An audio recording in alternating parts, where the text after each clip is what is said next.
Here we go. My old Prius. Like most Prius, the battery's failing in it.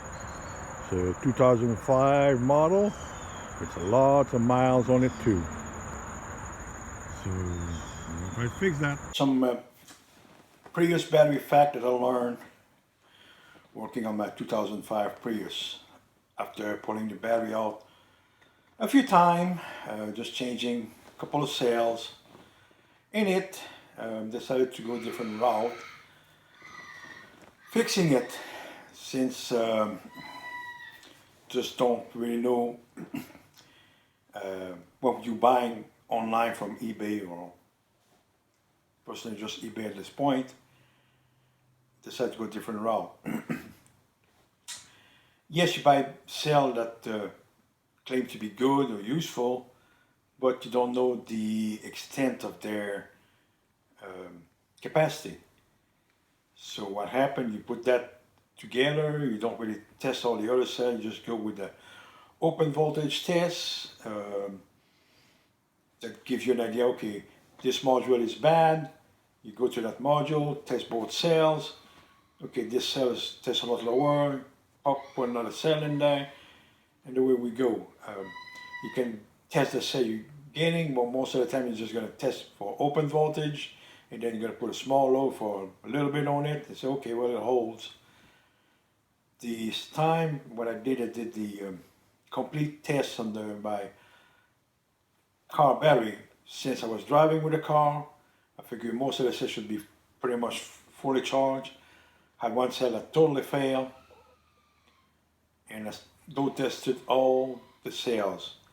You need to get yourself a good discharger, because a lot of the little charger, yes, they will charge them at a pretty good rate,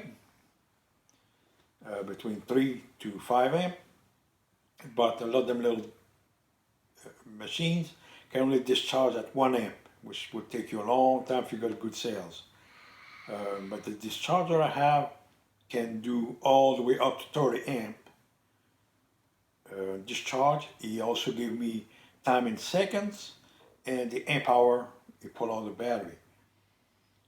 This is a good setup, but you don't want to use that powerful, that fast of a discharge rate.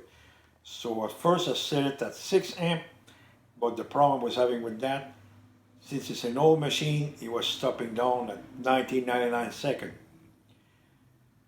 And so I readjusted the drop rate to 10 amps, and that was giving me a better result. A lot of the cells I bought was giving me like 1 point something, 2 something amp hour result with less than 1,000 seconds of discharge. They were not that good of a quality cells. This is why I suggest to find something that can give you a good discharge rate, so you can test them in a timely manner, a lot faster, and just do that. Just discharge them, each and every cell, then you're going to know the real value of those cells. And if you get a chance to do the same thing in the one you buy, in my case I decided to go a different route and buy a complete battery from a newer car, but it was a Prius C. Cells the same, number of cell, a whole lot less. Thank you. Watch the rest of the video for you're going to see my setup, how I done it, some of my old machines. It's kind of crude. I'm not an expert on that, but so far, for a few days, it seems to have a better result. Thank you. Bye.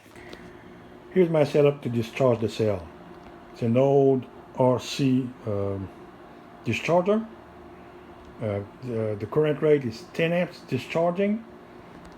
Even a lot of cells you buy are not very good.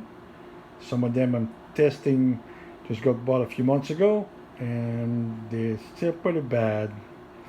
Not bad to the point of failing, but very short lifespan, power-wise. So this is what I'm doing now, testing each cell.